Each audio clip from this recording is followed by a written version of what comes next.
জাতিসংঘে রাতে বাংলায় ভাষণ দেবেন প্রধান উপদেষ্টা। তুলে ধরবেন রাষ্ট্র সংস্কারের নানা উদ্যোগ, গুরুত্ব পাবে বৈশ্বিক সংঘাত ও রোহিঙ্গা সংকট। নিউ ইয়র্কে ডক্টর ইউনূসের সঙ্গে একের পর এক বিশ্ব নেতার সফল বৈঠকে অনন্য উচ্চতায় বাংলাদেশ। প্রেসিডেন্ট বাইডেনের সাথে তার যে মিটিংটা হয়েছে এটা কিন্তু আনইউজুয়াল। প্রফেসর ইউনূসের ব্যক্তিগত রেপুটেশনের কারণেই তিনি সেটা দিয়েছেন। সারা বিশ্বের কাছে একটা মেসেজ গেল যে তারা বাংলাদেশের পাশে আছে। মোটামুটি $6 বিলিয়ন আপনি সহযোগিতার আশ্বাস আমরা পেয়েছি। আমাদের অর্থনীতিকে এখন স্থিতিশীল করতে একটা বড় ধরনের ভূমিকা রাখতে পারে। দেখছিলেন প্রধান শিরোনাম। সন্ধ্যার সময় সঙ্গে আছি আমি গোলাম রাব্বি। এবার অন্যান্য শীর্ষ সংবাদ। দেশের ভেতরে এখনো ষড়যন্ত্র করে যাচ্ছে আওয়ামী লীগ। অভিযোগ বিএনপি মহাসচিবের। গণহত্যাকারীদের রাজনীতি করার অধিকার নেই বললেন জামায়াতের আমির। নভেম্বরেই পদ্মা সেতু হয়ে যশোর পর্যন্ত ছুটবে ট্রেন। শেষ পর্যায়ে কাজ। নদী শাসনের জন্য 900 কোটিতে কেনা জমির বেশিরভাগই বিলীন। ব্যাপক দুর্নীতির অভিযোগ। পশ্চিমবঙ্গের বাজারে মিলছে বাংলাদেশের ইলিশ। দাম প্রতি কেজি 2500 থেকে 3000 টাকা। প্রথম চালানে ঢুকল 55 মেট্রিক টন।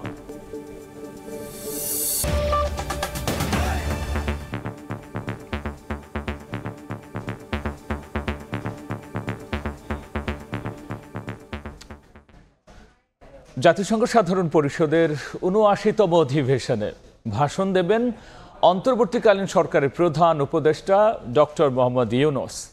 জাতিসংঘের সাধারণ পরিষদের অধিবেশনে রাতে বাংলায় ভাষণ দেবেন এই নোবেল জয়ী, যেখানে অন্তর্বর্তী সরকারের প্রধান উপদেষ্টার দায়িত্ব গ্রহণের প্রেক্ষাপট সহ রাষ্ট্র সংস্কারে নেওয়া নানা উদ্যোগ তিনি তুলে ধরবেন। এছাড়াও ফিলিস্তিনে গণহত্যা ও রাশিয়া ইউক্রেন যুদ্ধ দ্রুত বন্ধ এবং রোহিঙ্গা সংকট সমাধানে বিশ্ববাসীর সহযোগিতা ও সহায়তা চাইবেন ডক্টর ইউনূস। পাশাপাশি জলবায়ু পরিবর্তন, সরকারের অন্তর্ভুক্তিমূলক অর্থনৈতিক উন্নয়ন ও অন্যান্য বৈশ্বিক আঞ্চলিক বিষয়গুলো তুলে ধরবেন তার ভাষণে। ছাত্র জনতার বিপ্লবের পর নতুন বাংলাদেশ গঠনে বিশ্ববাসীর সহায়তা, বিদ্যমান রাষ্ট্র কাঠামো ও প্রতিষ্ঠানগুলোর আমূল রূপান্তরে নতুন সম্ভাবনার দ্বার উন্মোচনের রূপরেখা বিশ্ববাসীকে জানাবেন ডক্টর ইউনূস।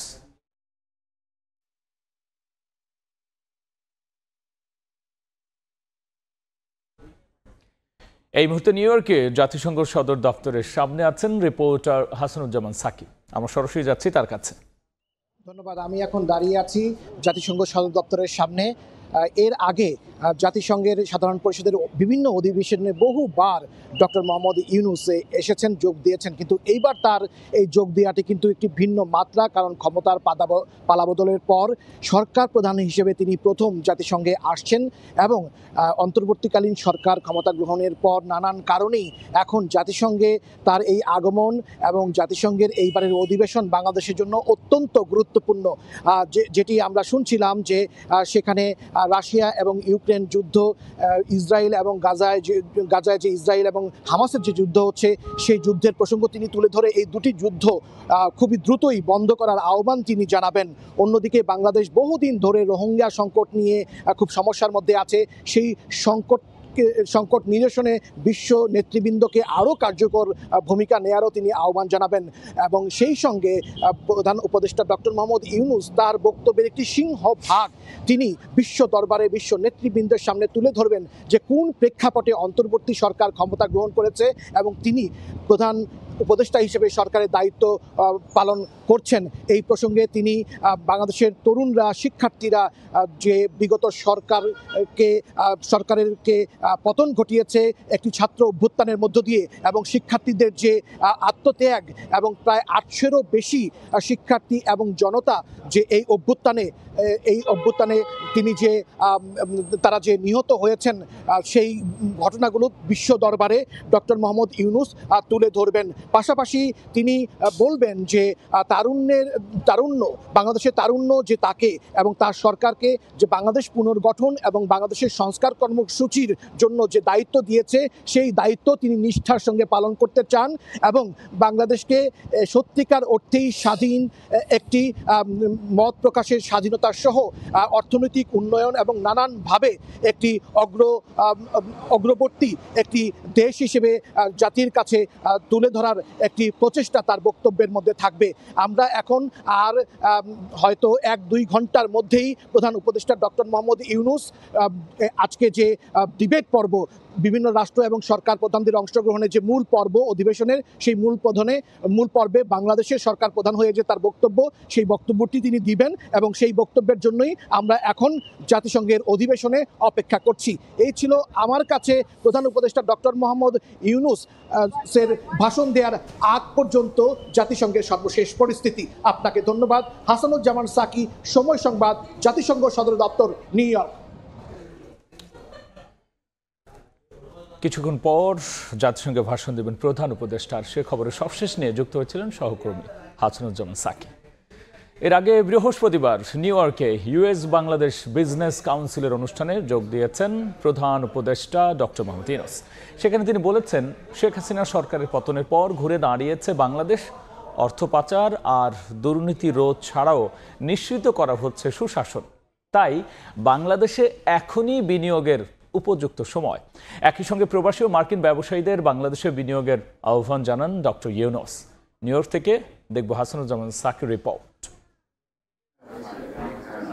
প্রবাসী বাংলাদেশি ও যুক্তরাষ্ট্রের ব্যবসায়ীদের মধ্যাহ্নভোজ সভা বৃহস্পতিবার জাতিসংঘ সাধারণ পরিষদের ৭৯তম অধিবেশনের ফাঁকে বিজনেস কাউন্সিল আয়োজিত এই অনুষ্ঠানে যোগ দেন অন্তর্বর্তী সরকারের প্রধান উপদেষ্টা ডক্টর মোহাম্মদ ইউনূস। এতে উঠে আসে বাংলাদেশের বর্তমান পরিস্থিতি।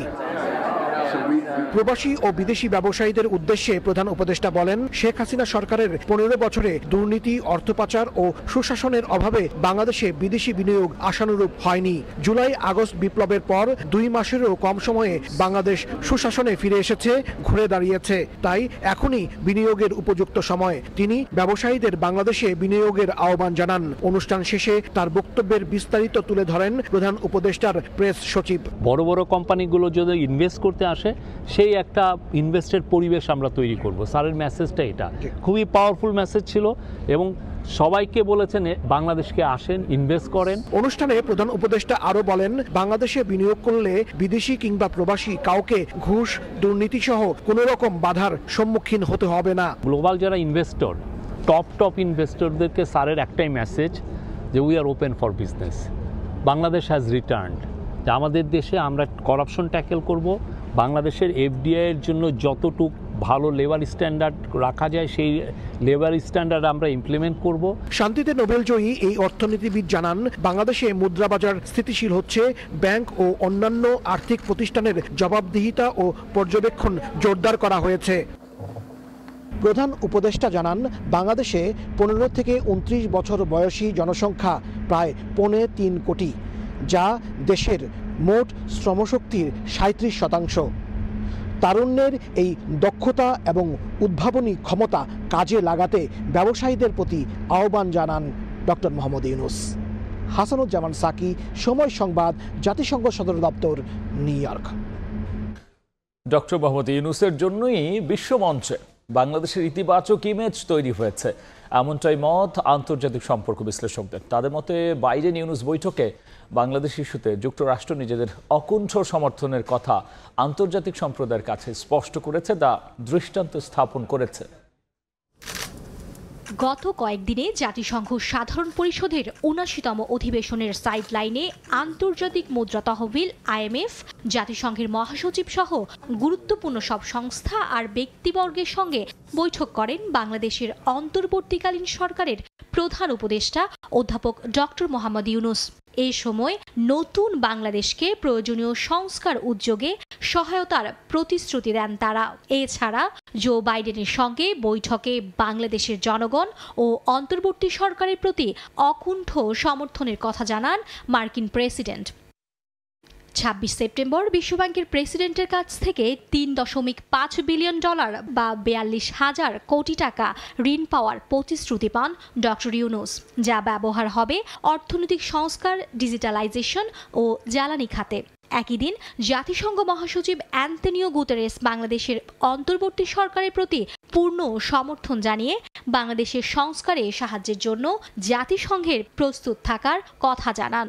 আন্তর্জাতিক সম্পর্ক বিশ্লেষকরা বলছেন 5 আগস্ট ছাত্র জনতার অভ্যুত্থান পরবর্তী বাংলাদেশের অর্থনীতি সহ প্রয়োজনীয় খাতে সংস্কারে আন্তর্জাতিক সম্প্রদায়ের সমর্থন মিলেছে এই সফরে।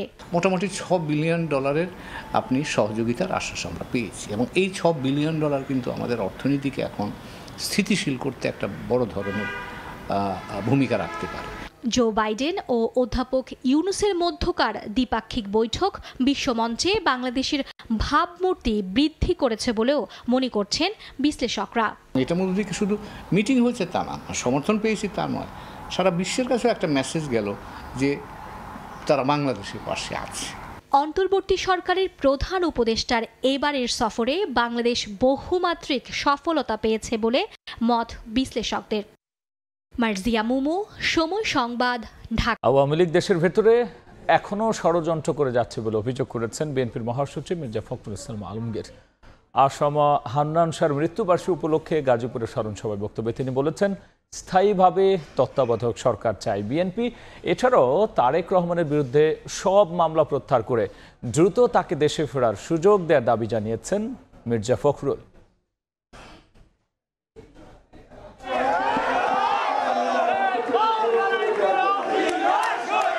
সাবেক মন্ত্রী, বিএনপির স্থায়ী কমিটির সদস্য আসামা হান্নান শাহর মৃত্যুবার্ষিকী উপলক্ষে স্মরণ সভা গাজীপুরের কাপাসিয়ায়। স্মরণ সভা পরিণত হয় সমাবেশে। যোগ দেন জেলার অঙ্গ সহযোগী সংগঠনের নেতাকর্মীরাও। সভায় প্রধান অতিথির বক্তব্যে বিএনপির মহাসচিব বলেন, আওয়ামী লীগ এখনো দেশে অবস্থান করে অস্থিতিশীল পরিবেশ সৃষ্টি করার ষড়যন্ত্র করছে। আজকে আওয়ামী লীগ কোথায়? আওয়ামী লীগ পলাইছে, কিন্তু লোকগুলো এখনো ভিতরে আছে এবং তারা বিভিন্ন রকম ষড়যন্ত্র করছে। তারা বিভিন্নভাবে দেশে অস্থিতিশীল অবস্থা সৃষ্টি করতে চাচ্ছে। আপনাদের ইন্ডাস্ট্রিয়াল এরিয়া গাজীপুর, এখানে তারা গার্মেন্টস ফ্যাক্টরিগুলোতে অশান্তি সৃষ্টি করতে চেষ্টা করেছে না? মির্জা ফখরুল বলেন, স্থায়ীভাবে তত্ত্বাবধায়ক সরকার চায় বিএনপি। সংস্কার শেষে যত দ্রুত নির্বাচন দেওয়া হবে ততই দেশের জন্য মঙ্গল বলেও মনে করেন তিনি। আমরা বারবার বলেছি যে একটা যৌক্তিক সময় আমরা অবশ্যই দেব। যৌক্তিক সময় মানে এই না যে তারা অনেক বেশি সময় নিয়ে আমাদেরকে পূর্বের অভিজ্ঞতার মতো অন্য কিছুর মধ্যে চলিয়ে দেবেন, সেটা পারা যাবে না। যত দ্রুত নির্বাচন করা যাবে ততই দেশের জন্য মঙ্গল হবে। যত দ্রুত নির্বাচিত সরকারকে আনা যাবে ততই দেশের জন্য কল্যাণকর হবে। বিএনপির ভারপ্রাপ্ত চেয়ারম্যান তারেক রহমানের বিরুদ্ধে সব মামলা প্রত্যাহার করে দ্রুত তাকে দেশে ফেরার সুযোগ দেওয়ার দাবিও জানান বিএনপির মহাসচিব মির্জা ফখরুল ইসলাম আলমগীর। আফজাল হোসেন, সময় সংবাদ। যারা দেশে গণহত্যা চালিয়েছে তাদের রাজনীতি করার কোনো অধিকার নেই বলে মন্তব্য করেছেন জামায়াতে ইসলামের আমির ডাক্তার শফিকুর রহমান। সকালে খুলনায় দলটির রুকন সম্মেলনে এ কথা বলেছেন তিনি। এ সময় অন্তর্বর্তী সরকারকে সব ধরনের সহযোগিতার আশ্বাস দেন তিনি। সমাবেশে অন্তর্বর্তী সরকার দ্রুত রাষ্ট্র সংস্কার করে একটি সুষ্ঠু নির্বাচনের মাধ্যমে জনগণ নির্বাচিত প্রতিনিধির হাতে ক্ষমতা তুলে দেওয়ার আহ্বান জানিয়েছেন জামায়াতে ইসলামের আমির।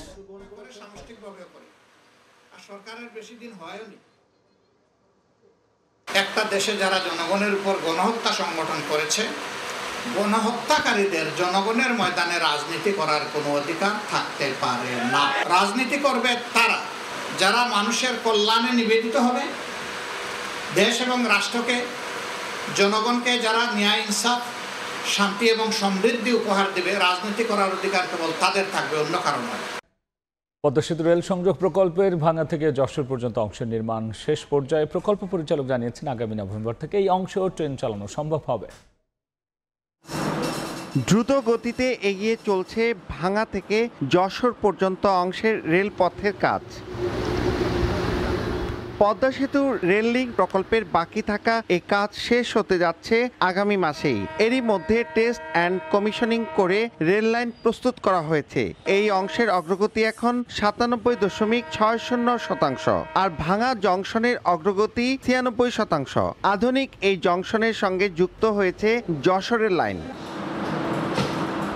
প্রকল্পটির ঢাকা মাওয়া অংশের অগ্রগতি 97.75% এবং মাওয়া থেকে ভাঙা অংশের অগ্রগতি 99.64%, আর সার্বিক অগ্রগতি 98.16%। আমাদের এই দর্শনা চুয়াডাঙ্গা ওই লাইনে আসতেই তো সব দিকে সুবিধা আছে, শর্টকাট রাস্তা হয়ে গেলে এখান থেকে রাজশাহী যেতে খুব সুবিধা হয়েছে। প্রকল্প পরিচালক জানান, ভাঙা থেকে যশোর নতুন রুটে বাণিজ্যিক ট্রেন চালু হচ্ছে নভেম্বরে। ভাঙা থেকে যশোর অংশের কাজ আগামী অক্টোবরের মধ্যে সম্পন্ন করা হবে। সিগন্যালিং কাজ সহ চূড়ান্ত হিসাবে আমাদের ধারণা অনুযায়ী সব মিলিয়ে প্রায় 1600 কোটি টাকার মতো সাশ্রয় হবে। নতুন পথ চালু হলে এই রেলই সরাসরি যেতে পারবে যশোর পর্যন্ত। এতে যশোর থেকে রাজধানী ঢাকার রেলপথের দূরত্ব কমবে প্রায় 193 কিলোমিটার। মুন্সিগঞ্জের মাওয়া রেলওয়ে স্টেশন থেকে নাসির উদ্দিন উজ্জ্বল, সময় সংবাদ। ডেঙ্গু পরিস্থিতি বিবেচনায় হাসপাতাল পরিচ্ছন্নতা অভিযান শুরু করেছেন সাধারণ শিক্ষার্থীরা। সকালে শহীদ সোহরাওয়ার্দী মেডিকেল কলেজ হাসপাতালে গিয়ে ভঙ্গুর পরিচ্ছন্নতা ব্যবস্থা নিন্দা। হাসপাতালে পরিচ্ছন্নতা কার্যক্রমের অংশ হিসেবে শুক্রবার সকালে রাজধানীর শহীদ সোহরাওয়ার্দী মেডিকেলে যায় বিভিন্ন প্রতিষ্ঠানের শিক্ষার্থীদের একটি দল। এটা আমাদের দেশ, আমরা না করলে এটা কেউই করবে না। আর আমরা যদি এই দেশটাকে হেলাফেলা করি তাহলে আমাদের এইগুলো যে এভাবে ময়লা হয়ে পড়ে থাকবে। কোনোদিন এখানে পরিষ্কার পরিচ্ছন্নতা কোনো কর্মসূচি দেখি নাই। আজকে যখন আমরা বৈষম্য বিরোধী দল থেকে আসছি তখন দেখতেছি তারা তাদের কার্যক্রমটা দেখাইতেছে। ওয়াশরুমের ওইদিকে দেখলাম সে সমস্ত নোংরা আসলে একটা রোগীর খুবই ইম্প্যাক্ট পড়তে পারে। জমে থাকা পানি যেখানে এডিসের প্রজননের উপযুক্ত ক্ষেত্র, সেখানে হাসপাতালের ভেতরের নোংরা পরিবেশ নিয়ে মিশ্র প্রতিক্রিয়া রোগী ও স্বজনদের। মাঝে মাঝে মনে হয় নোংরা, কিন্তু ওনারা পরিষ্কার করে, তো রেগুলারই পরিষ্কার করে, হয়তো মাঝে মাঝে একদিন বাদ যায়। প্রত্যেকটা ওয়ার্ডের সিটের নিচে একটা বল দেওয়া হয় খোলা, যেটার ভিতরে ময়লা রাখা হয়, দুর্গন্ধগুলো রোগীর ভিতরে ছড়ায়। অব্যবস্থাপনার কথা স্বীকার করলেন হাসপাতালের পরিচালকও। আমার যে পরিমাণ জনবল থাকার কথা ছিল আমার আছে তার অর্ধেক, এবং আমাদের দেশের মানুষের অভ্যাসও একটা বড় ব্যাপার। তারা নির্ধারিত জায়গায় ময়লা ফেলে না, নির্ধারিত জায়গায় পানের পিক ফেলে না। টয়লেটটা নিজের থেকেও যে একটু যথাযথভাবে ব্যবহার করা যায়, সেখানেও আমাদের একটা গ্যাপ রয়ে গেছে। স্বাস্থ্য অধিদপ্তরের তথ্য অনুযায়ী গত 26 দিনে সারা দেশে ডেঙ্গুতে আক্রান্ত হয়ে মারা গেছেন 58 জন। আসিফ মোহাম্মদ সিয়াম, সময় সংবাদ, ঢাকা। দেখছেন সন্ধ্যার সময়। হাকডাকের মধ্য দিয়ে পশ্চিমবঙ্গের বাজারে বিক্রি হচ্ছে বাংলাদেশের ইলিশ। পাইকারি বাজারে প্রতি কেজি বিক্রি হচ্ছে 1700 রুপিতে, খুচরা বাজারে যা 1900 থেকে 2000 টাকায় পৌঁছাবে।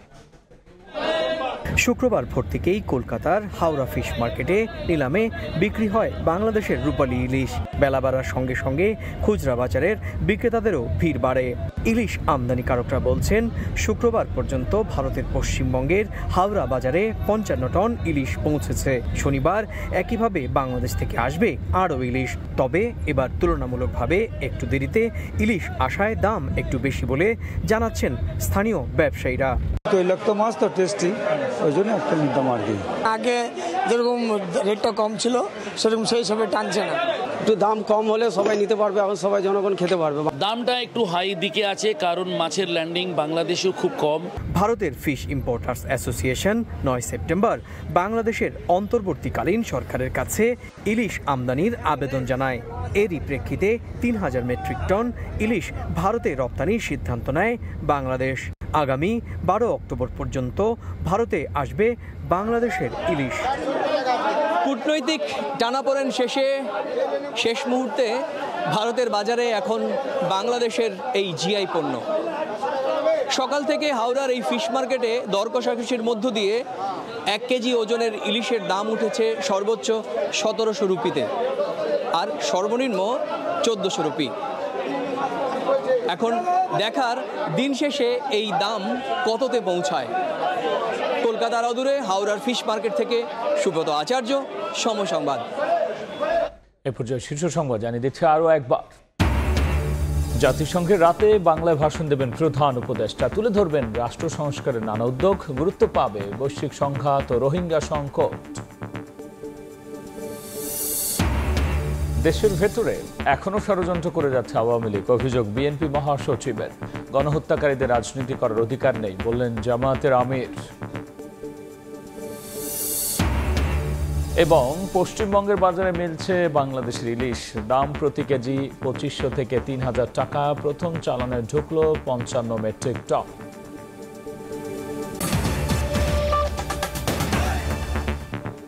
এই ছিল সন্ধ্যার সঙ্গেই থাকুন সময়।